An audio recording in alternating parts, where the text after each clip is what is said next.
கடவுள் மறுப்பு இயக்கத்தை சேர்ந்த பாரதிதாசன் போன்றவர்கள் கூட குமரகுருவர்கள் மறுக்க முடியல. அதுதான் சிறப்பு. பேசுகிறப்ப எதிரியும் ஈர்க்கணும்னு சொல்கிறோம்ல, கேளாரும் வேட்பு மொழிவுதான் சொல்லுன்னா கேட்காதவங்கன்னு அர்த்தம் இல்லை. கேட்டார் பிடிக்கும் தகைவாய். அதில் பாருங்கள், அந்த கேட்டாருங்கிற ஒரு வார்த்தைக்கு என்ன இருந்தீங்களா, அவர் ஏற்கனவே கேட்டிருப்பாராம், அவரை உட்கார வைக்கணும். சில பேர் ஏற்கனவே கேட்டதா இவர் என்ன பேசுகிறான்னு தெரியுங்க இப்போ அப்படின்னு சொல்லிடுவாங்கல்ல, சொல்லக்கூடாதுங்க. திருவள்ளுவர் சொல்கிறாரு, கேட்டார். அவங்க ஏற்கனவே கேட்டிருந்தாலும் திரும்ப கேட்க வைக்கணும்.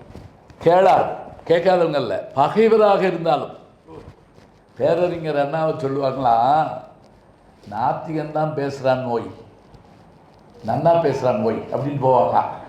பேசுறது நாத்திகன்னா நல்லா இருக்கு, அதாவது அவரை பிடிக்கல, ஆனால் அவர் பேச்சு பிடிக்குது.